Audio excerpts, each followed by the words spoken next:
നമസ്കാരം. എല്ലാവർക്കും ജ്യോതിർവാണിയിലേക്ക് സ്നേഹപൂർവ്വം സ്വാഗതം. ചില സമയങ്ങളിൽ നമ്മൾ പ്രതീക്ഷിക്കാത്ത ഒരു അവസരം ജീവിതത്തിലേക്ക് കടന്നു വരും. ആ ഒരു ജോലി അവസരമാകാം, ഒരു ബിസിനസ് നേട്ടമാകാം, പഴയൊരു പണം തിരികെ ലഭിക്കുന്നതാകാം, ചിലപ്പോൾ സാമ്പത്തികമായി നമ്മൾ പോലും പ്രതീക്ഷിക്കാത്തൊരു മാറ്റം സംഭവിക്കാം. ജ്യോതിഷത്തിൽ ഇത്തരം അപ്രതീക്ഷിത ധനയോഗങ്ങളെക്കുറിച്ച് ചില സൂചനകൾ പറയുന്നുണ്ട്. ഇന്ന് അത്തരത്തിൽ അപ്രതീക്ഷിത സാമ്പത്തിക നേട്ടത്തിനുള്ള യോഗവുമായി ബന്ധപ്പെടുത്തി പറയുന്ന 5 നക്ഷത്രക്കാരെക്കുറിച്ചാണ് നമ്മൾ ഇവിടെ സംസാരിക്കുന്നത്. ഇതിൽ നിങ്ങളുടെ നക്ഷത്രം ഉണ്ടോ എന്ന് മാത്രം നോക്കരുത്. ഏത് നക്ഷത്രത്തിനാണ് എന്തു തരത്തിലുള്ള ധനയോഗം പറയപ്പെടുന്നത് എന്നതും ശ്രദ്ധിച്ച് കേൾക്കണം. കാരണം ഓരോ നക്ഷത്രത്തിൻ്റെയും സ്വഭാവം വ്യത്യസ്തമാണ്. അപ്പോൾ നമുക്ക് തുടങ്ങാം. ഒന്നാമത് രോഹിണി നക്ഷത്രം. ആദ്യമായി പറയുന്നത് രോഹിണി നക്ഷത്രമാണ്. രോഹിണി നക്ഷത്രക്കാരെ സംബന്ധിച്ച് ധനകാര്യത്തിൽ നല്ല അവസരം ലഭിക്കാനുള്ള സാധ്യതയെക്കുറിച്ച് ജ്യോതിഷത്തിൽ പറയുന്നു. പ്രത്യേകിച്ച് ജീവിതത്തിൽ ഒരു സ്ഥിരത നേടണമെന്ന ആഗ്രഹം ഇവർക്കുണ്ടാകും. പക്ഷേ രോഹിണിക്കാരുടെ കാര്യത്തിൽ ശ്രദ്ധിക്കേണ്ടത് മറ്റൊന്നാണ്. അവസരം വരുമ്പോൾ അത് തിരിച്ചറിയുക. കാരണം ചിലപ്പോൾ ഭാഗ്യം ഒരു വലിയ സംഭവമായി വരണമെന്നില്ല. ഒരു പുതിയ ജോലി, പുതിയ ബന്ധം, ബിസിനസ്സിലെ ചെറിയ മാറ്റം, നാളുകളായി കാത്തിരുന്ന ഒരു പണമിടപാട് പൂർത്തിയാക്കുന്നത്, ഇങ്ങനെ പല രൂപത്തിലും അത് വരാം. ജാതകത്തിലെ ധനഭാവവും ഭാഗ്യഭാവവും അനുകൂലമാണെങ്കിൽ ഇത്തരം അവസരങ്ങൾ കൂടുതൽ ശ്രദ്ധേയമാകാം എന്നതാണ് ജ്യോതിഷ വിശ്വാസം. ഇനി പറയുന്നത് ഉത്രം നക്ഷത്രം. ഉത്രം നക്ഷത്രക്കാരുടെ ജീവിതത്തിൽ സ്വന്തം പരിശ്രമത്തിന് വില ലഭിക്കുന്ന സമയങ്ങൾ ഉണ്ടാകാം എന്നാണ് ജ്യോതിഷത്തിൽ പറയുന്നത്. പലപ്പോഴും ഇവർക്ക് നേട്ടം വളരെ പതുക്കെ വന്നാലും ഒരിക്കൽ നല്ലൊരു അവസരം ലഭിച്ചാൽ അതിൽ നിന്ന് സ്ഥിരമായ വളർച്ച ഉണ്ടാക്കാൻ കഴിയുമെന്നാണ് വിശ്വാസം.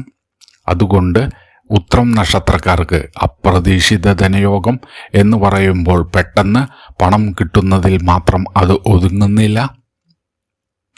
വരുമാനം വർദ്ധിക്കുന്ന ഒരു അവസരം ലഭിക്കുക, പുതിയ ജോലി ലഭിക്കുക, ബിസിനസ്സിൽ നല്ലൊരു കരാർ ലഭിക്കുക, പഴയ സാമ്പത്തിക തടസ്സം മാറുക, ഇതൊക്കെ ധനയോഗത്തിൻ്റെ രൂപങ്ങളായി കാണാം. അതിനാൽ ഉത്രം നക്ഷത്രക്കാർക്ക് മുന്നിൽ ഒരു പുതിയ അവസരം വന്നാൽ അതിനെ ചെറുതായി കാണരുത്. ഇനി അനിഴം നക്ഷത്രം. അനിഴം നക്ഷത്രക്കാരുടെ കാര്യത്തിൽ ഒരു പ്രത്യേകത പറയാം. ചിലപ്പോൾ ഇവർക്ക് പ്രതീക്ഷിച്ച വഴിയിലൂടെ അല്ല നേട്ടം വരുന്നത്. നമ്മൾ ഒരു കാര്യം പ്രതീക്ഷിച്ചു കൊണ്ടിരിക്കുമ്പോൾ മറ്റൊരു വഴിയിൽ നിന്ന് ഒരു അവസരം ലഭിക്കുന്ന സാഹചര്യം ഇവർക്കുണ്ടാകാം. ജ്യോതിഷ വിശ്വാസപ്രകാരം അനിഴം നക്ഷത്രക്കാർക്ക് പുതിയ സാഹചര്യങ്ങളോട് പൊരുത്തപ്പെടാനും ലഭിക്കുന്ന അവസരങ്ങളെ പ്രയോജനപ്പെടുത്തുവാനും കഴിവുണ്ടാകാം. അതുകൊണ്ട് തന്നെ സാമ്പത്തികമായി ഒരു മാറ്റം വരുമ്പോൾ ഇത് എനിക്ക് വേണ്ടതല്ല എന്ന് പെട്ടെന്ന് തീരുമാനിക്കാതെ അതിൻ്റെ സാധ്യതകൾ മനസ്സിലാക്കുന്നത് നല്ലതാണ്. ജാതകത്തിലെ അനുകൂലമായ ദശാകാലവും ഗ്രഹനിലകളും കൂടിച്ചേരുന്ന സമയത്ത് ഇത്തരം അവസരങ്ങൾ കൂടുതൽ ശക്തമായി പ്രകടമാകാം എന്നാണ് ജ്യോതിഷ വ്യാഖ്യാനം. ഇനി പൂരം നക്ഷത്രം. പൂരം നക്ഷത്രക്കാരെ സംബന്ധിച്ച് സാമ്പത്തിക പുരോഗതിയും ജീവിതത്തിലെ സൗകര്യങ്ങളും തമ്മിൽ ബന്ധപ്പെടുത്തി ജ്യോതിഷത്തിൽ പല വ്യാഖ്യാനങ്ങളും കാണാം. പൂരം നക്ഷത്രക്കാർക്ക് ഒരു അവസരം ലഭിച്ചാൽ അതിൽ നിന്ന് കൂടുതൽ നേട്ടം ഉണ്ടാക്കാനുള്ള ആഗ്രഹം ശക്തമായിരിക്കും. അതിനാൽ ഇവരുടെ കാര്യത്തിൽ ധനയോഗം എന്ന് പറയുന്നത് വെറും പണം കയ്യിൽ എത്തുന്നതല്ല, ജീവിത നിലവാരം മെച്ചപ്പെടുത്തുന്ന ഒരു മാറ്റം കൂടിയായിരിക്കാം.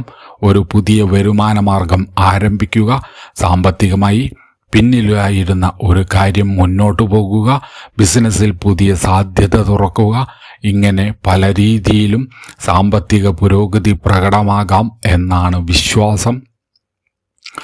ഇനി പറയുന്ന 5ാമത്തെയും അവസാനത്തെയും നക്ഷത്രം രേവതി. രേവതി നക്ഷത്രത്തെ ജ്യോതിഷത്തിൽ ഭാഗ്യം, വളർച്ച, യാത്ര, പുതിയ അവസരങ്ങൾ എന്നിവയുമായി ബന്ധപ്പെടുത്തി പറയാറുണ്ട്. അതുകൊണ്ട് തന്നെ സാമ്പത്തികമായി മുന്നേറാനുള്ള സാധ്യതകളെക്കുറിച്ച് പറയുമ്പോൾ രേവതി നക്ഷത്രത്തിനും പ്രാധാന്യം നൽകാറുണ്ട്. പ്രത്യേകിച്ച് ജീവിതത്തിൽ ഒരു പുതിയ ഘട്ടത്തിലേക്ക് കടക്കുമ്പോൾ ലഭിക്കുന്ന അവസരങ്ങൾ ശ്രദ്ധിക്കേണ്ടതാണ്. ചിലപ്പോൾ നമ്മൾ വളരെ കാലമായി കാത്തിരുന്ന ഒരു കാര്യം പെട്ടെന്ന് നടക്കാം. അല്ലെങ്കിൽ പ്രതീക്ഷിക്കാത്ത ഒരാളിൽ നിന്നോ പ്രതീക്ഷിക്കാത്ത ഒരു സാഹചര്യത്തിൽ നിന്നോ ഒരു അവസരം ലഭിക്കും. അതാണ് രേവതി നക്ഷത്രവുമായി ബന്ധപ്പെടുത്തി പറയുന്ന അപ്രതീക്ഷിത ഭാഗ്യത്തിൻ്റെ ഒരു രൂപം. ഒരു പ്രധാന കാര്യം ഇവിടെ ഞാൻ ഒരു കാര്യം പ്രത്യേകം പറയുകയാണ്. നക്ഷത്രം മാത്രം നോക്കി ഒരാൾക്ക് പണം ലഭിക്കുമെന്ന് ഉറപ്പിച്ചു പറയാൻ കഴിയില്ല. ഒരു വ്യക്തിയുടെ പൂർണ്ണ ജാതകത്തിലെ ഗ്രഹനില, ദശാകാലം, ധനഭാവം, ഭാഗ്യഭാവം തുടങ്ങിയ കാര്യങ്ങളെ കൂടി പരിശോധിച്ചാണ് ജ്യോതിഷത്തിൽ സാമ്പത്തിക ഫലങ്ങൾ വിലയിരുത്തുന്നത്. അതുകൊണ്ട് ഈ വീഡിയോയെ ജ്യോതിഷ വിശ്വാസപ്രകാരമുള്ള പൊതുവായ ഒരു നിരീക്ഷണമായി മാത്രം കാണുക. ലോട്ടറി പോലുള്ള ഭാഗ്യപരീക്ഷണങ്ങളിൽ വിജയം ഉറപ്പാണെന്ന് കരുതി പണം ചെലവാക്കുകയും ചെയ്യരുത്. ചെറിയ വിശ്വാസപരമായ ഒരു നിർദ്ദേശം: സാമ്പത്തികമായി നല്ലൊരു കാലഘട്ടം ആഗ്രഹിക്കുന്നവർക്ക് സ്വന്തം വിശ്വാസമനുസരിച്ച് പ്രാർത്ഥന നടത്താം. വ്യാഴാഴ്ചയോ വെള്ളിയാഴ്ചയോ ക്ഷേത്ര ദർശനം നടത്തുക, കഴിയുന്ന രീതിയിൽ അന്നദാനം ചെയ്യുക, മറ്റുള്ളവരെ സഹായിക്കുക തുടങ്ങിയ സത്പ്രവർത്തനങ്ങൾ ചെയ്യുന്നത് വളരെ ഗുണകരമാണ്. ഇവ ധനലാഭം ഉറപ്പാക്കാനുള്ള മാർഗങ്ങളല്ല, എന്നാൽ നല്ല മനോഭാവത്തോടെയും ആത്മവിശ്വാസത്തോടെയും മുന്നോട്ട് പോകാൻ സഹായിക്കുന്ന വിശ്വാസപരമായ കാര്യങ്ങളാണ്. അപ്പോൾ ഇന്ന് നമ്മൾ പറഞ്ഞ 5 നക്ഷത്രങ്ങൾ ഒന്നുകൂടി ഓർക്കാം: രോഹിണി, ഉത്രം, അനിഴം, പൂരം, രേവതി. ഇതിൽ നിങ്ങളുടെ നക്ഷത്രം ഉണ്ടോ? ഉണ്ടെങ്കിൽ കമൻറ്റിൽ നിങ്ങളുടെ നക്ഷത്രത്തിൻ്റെ പേര് മാത്രം എഴുതൂ. ഈ വീഡിയോ നിങ്ങൾക്ക് ഇഷ്ടപ്പെട്ടെങ്കിൽ ലൈക്ക് ചെയ്യുക. ഇത്തരത്തിലുള്ള വ്യത്യസ്തമായ ജ്യോതിഷ വിഷയങ്ങൾ തുടർന്നും അറിയാൻ ചാനൽ സബ്സ്ക്രൈബ് ചെയ്യാനും മറക്കരുത്. അടുത്ത വീഡിയോയിൽ മറ്റൊരു കൗതുകകരമായ നക്ഷത്ര വിശേഷവുമായി വീണ്ടും കാണാം. നമസ്കാരം. എല്ലാവർക്കും നല്ലത് മാത്രം സംഭവിക്കട്ടെ എന്ന് ആശംസിക്കുന്നു.